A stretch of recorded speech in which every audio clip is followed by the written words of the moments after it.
Bonjour et bienvenue dans notre studio Fontaine-Pajot. Aujourd'hui, nous accueillons deux propriétaires d'un Isla 40, Dorothée et Richard, qui vont nous expliquer un peu comment ils en sont venus à acquérir un catamaran Isla 40. Alors, je vais vous parler à tous les deux, puis après vous pouvez me dire qui répond. Depuis quand avez-vous votre Isla 40 ? Alors, on l'a depuis le mois de mai. On l'a récupéré début mai. Très bien. Et est-ce votre premier catamaran ? Oui. On avait un moteur avant. Mhm. On se projetait dans 6, 7, 8 ans de changer. Et on a eu un petit problème moteur sur notre ancien bateau. Et on est tombé sur l'Elba 45 Agrimo. Et le skipper était là, il nous l'a fait visiter. Et en fait, moi, j'ai eu un coup de cœur. Donc, c'était Alors que l'Elba mademoiselle 45. ne voulait pas de voilier. Je ne voulais pas de voilier au départ. Je dis non. Et je suis tombée amoureuse de l'Elba. Et donc, on a été invité par la suite par Zir Catamaran pour le petit salon sur Bandol. Et l'achat qu'on devait faire dans 6-7 ans, il s'est concrétisé voilà, sur un coup de cœur avec l'Isla 40. Alors justement, c'est quand même un gros changement de passer du moteur à la voile. Qu'est-ce qui vous a motivé dans ce changement de bateau ? Alors, clairement, toi, ce qui t'a séduit, c'est la place. Moi, j'étais bateau moteur plus, mais j'avais une expérience de voile. J'étais moniteur de voile étant jeune. Donc, j'aimais bien, ça m'attirait. C'est vrai que quand on a découvert la surface qu'on avait sur un catamaran par rapport à... Pourtant, c'était une vedette de 40 pieds également, qui était quand même assez importante. Quand on a vu la surface, pouvoir recevoir des amis, pouvoir naviguer librement, aller loin, on s'est dit, waouh, c'est extraordinaire. Et vous ? Moi, j'adore recevoir. La mer, on connaissait avec le moteur. Mais là, cet espace-là, pour pouvoir recevoir Richard, lui qui adore la voile, c'était un super compromis pour nous deux. En disant, voilà, on a notre petite résidence secondaire aussi, de pouvoir naviguer, de pouvoir voyager, accueillir nos amis, et voilà, coup de cœur. Alors, vous venez de Lyon. Oui. Vous êtes venu chercher votre catamaran à La Rochelle pour ensuite le ramener donc en Méditerranée, j'imagine. Ouais. Comment ça s'est passé ? Wow. C'était un super période. C'était un génial. Ouais, c'était vraiment l'aboutissement en plus. On l'a programmé pendant 1 an, le temps entre le moment où on a acheté le bateau, on a signé, et le moment où on l'a récupéré.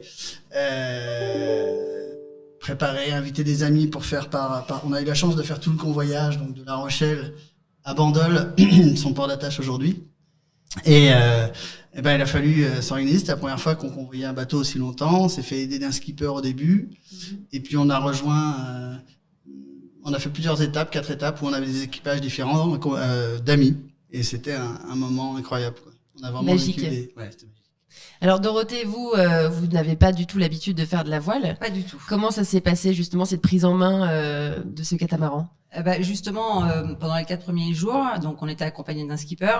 Richard, lui, il était à l'aise.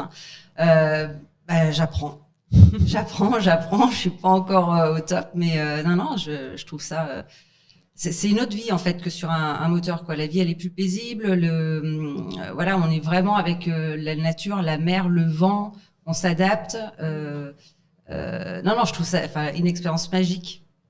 J'adore, quoi. J'adore. Et pour vous, ça vous paraît être une plateforme d'apprentissage assez facile ? Comment la prise en main Du moment que autour de soi on a des gens confirmés, c'est facile. Après les boulettes, je vais en faire, mais le truc c'est l'expérience et puis rentrer le bateau, le sortir du port. Je suis dans. Et Dorothée a le pied marin, mais vraiment le pied marin. D'accord. Oui. Plus que d'autres. Donc il y a une facilité.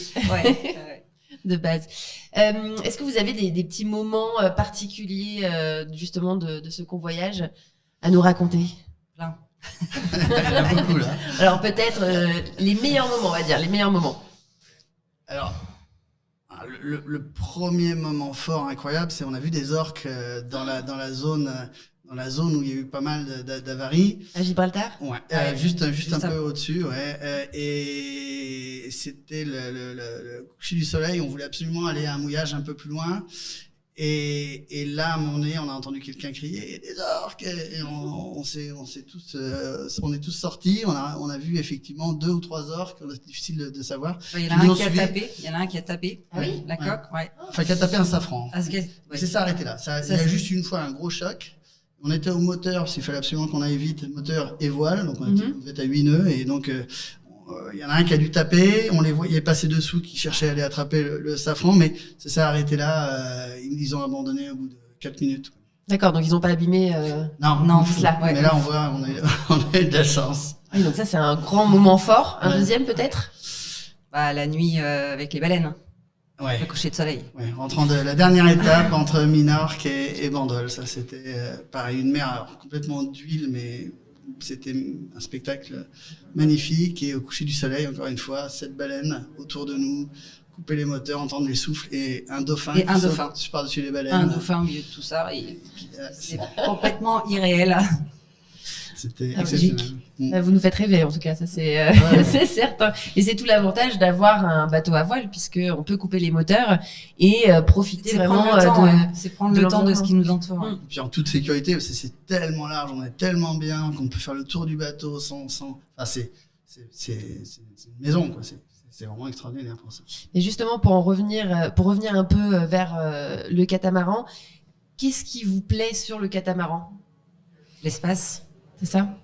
Ah, c'est L'espace, ouais, c'est paisible, c'est facile. la stabilité aussi. Ouais. Nous, on avait l'habitude de faire beaucoup de navigation, beaucoup de mouillage sur un monocoque, enfin sur un moteur, quoi, où le bateau roule facilement.